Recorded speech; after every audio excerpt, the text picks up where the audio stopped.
Actually, I can even edit this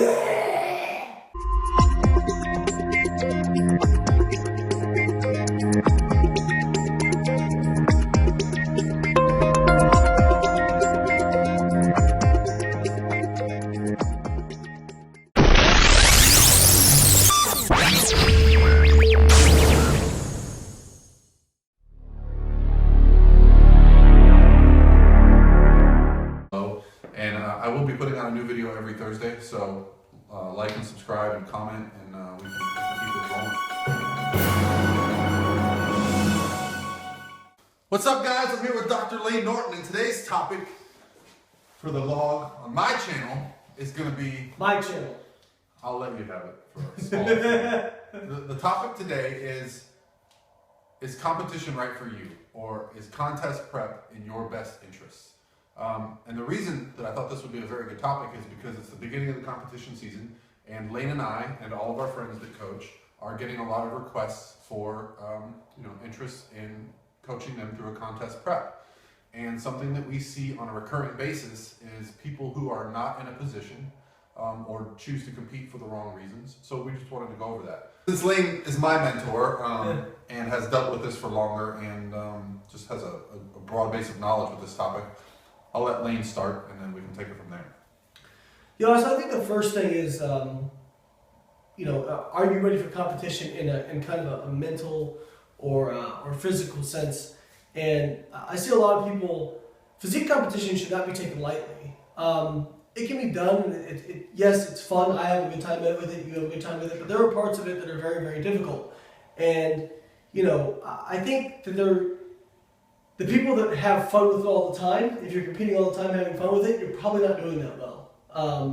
Not to say that progressing. You're not, we see people who compete, we see these people that they go to shows, they do all the shows, they have a good time, but they're not usually winning. And so you have to understand that for most people, not everyone, but for most people, there's a certain amount of suffering that's going to be required to get into that kind of shape to be really, really competitive and possibly win. Sure. And so not everybody's ready to handle that. If you've just been lifting weights for a year and you went out and you saw a show, you're like, oh wow, I want to do that. Give yourself time. Like there's going to be time to do shows. I can't emphasize enough how important it is to have a broad base. Nobody wants to go out and get embarrassed. You know what I mean? Nobody wants to. I think everybody's biggest fear about their first show is, I don't want to be that person who steps on stage and doesn't look like they belong. Sure. So the first thing with that is, maybe you're not ready. There's nothing wrong with that. Maybe you don't have enough muscle. Maybe you have too much body fat to lose. Yeah. I have people who email me and they're like literally, they'll say, I'm obese, I'm 40% body fat, but I saw a video of competition, I'm so inspired. It's like, you're talking about not being able to walk and you want to sprint. Sure. We need to focus on you crawling first, and if we get you to crawl, then we get you to walk. If we get you to walk, then we get you to jog. If we get you to jog, then we get you to run. If we get you to run, we get you to sprint. Okay, it's a long process. Yeah. So I think that kind of mental, I think it happens more, and I'm not trying to pick on you ladies, but with bikini competitors, they'll see a girl, oh, she looks good, I like to look like that, I'm going to do a competition. And it's like, well, you don't even lift yet, or you haven't even been lifting that long. Like, most of those girls, our friend Lauren Conlon, I mean, she trains hard. She's actually going to do a powerlifting. And she won, the biggest amateur bikini show probably in the world. She won a bikini show, and she was previously a nationally qualified figure competitor. So and she didn't downsize by any means. No, and that's the just point changed out. her suit basically. Right, and worked on her posing. So I think the important thing is, give yourself time. If you want to do a show, that's great. That show will be there next year, the year after that. Competition. Or there's never going to be a shortage of competitions. So many competitions. Okay? So that's the first thing. The second thing is we get a lot of this. I know. One, either people have too much body fat to lose and they expect it to happen in a very short period of time. I'll have people where they'll email me and literally have 40 pounds of body fat to lose, and they want to do that in 12 weeks. Yeah. Not going to happen, okay? Not safely. No. Because there are some coaches that will say yes. Oh, yeah. Give the cookie cutter. Yeah. There are plenty of coaches. Them when they don't make it. Yeah, there'll be plenty of coaches who put you on 1,200 calories to If you're working with a coach that does not provide you with a way to get some information, like a questionnaire. I met with some people yesterday, and they said they worked with a coach who just sent them a plan, never even inquired never about even asked questions. No, so that should be. I had a husband and wife couple who they came from a previous coach who sent them both the same plan. I mean, now you're not even trying, you know. Like, at least if you're gonna lie, try to be, you know, at least like semi-smart about it. And I said, guy, and they stuck with this guy for 6 months. I'm like, guys, that was your first and last thing that you needed. Yeah. Like, you should have been gone. But that's neither here nor there. There are plenty of people who tell you what you want to hear, take your money, and not really give a damn about what happens afterwards. But I want my vision and my game plan and my goals for a person to align with theirs. And I want to make sure we have a very clear understanding of that before we actually go into a prep. Because if my expectations are here and your expectations are here, you're going to be very, very disappointed with my work, even if I do a good job. And so I'll tell people, hey, look, you know, let's either look at a later show or let's run this off season a little bit longer, get your metabolism a little bit more in gear, and then we'll take something better. And I think a lot of people that come to me and say, I want to compete in 6 months, but they're doing a lot of cardio and the calories are kind of low, and maybe they came off a prep recently. Yeah. When you tell them, listen, we're not in a good position for the amount of body fat you have to lose, and this is what we should do, a lot of times they're like, you know what, that's what we should do. You know, I find that being honest. They're just waiting for somebody to tell them that. And even if they don't listen to you and they go work with someone that's willing to work with them, they're going to come back in a month, a few months, or a year even and say, you know what, you were right from the beginning. Yeah, kind of. Honestly, the outlier person is the person who comes to me and they've taken care of everything.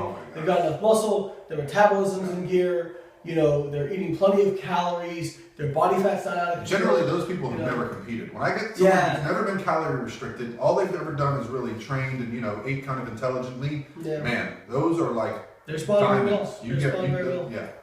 Yeah, I mean, that was like Lauren. You know, she never worked with anybody else really before she came to me, and so like it made it kind of easy, you know, because her metabolism wasn't screwed already. Yeah.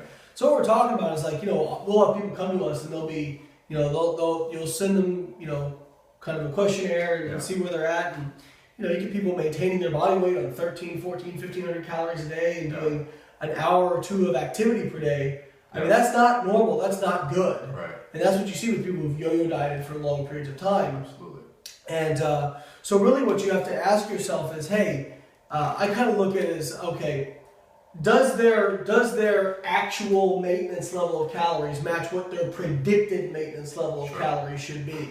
You know, if somebody is, I don't know, if we're dealing with a woman who's 150 pounds and she's physically active, you know, she's weight training an hour a day and she's also doing some cardio, I mean, they should be above 2,000 calories a day for maintaining their body weight. Yeah.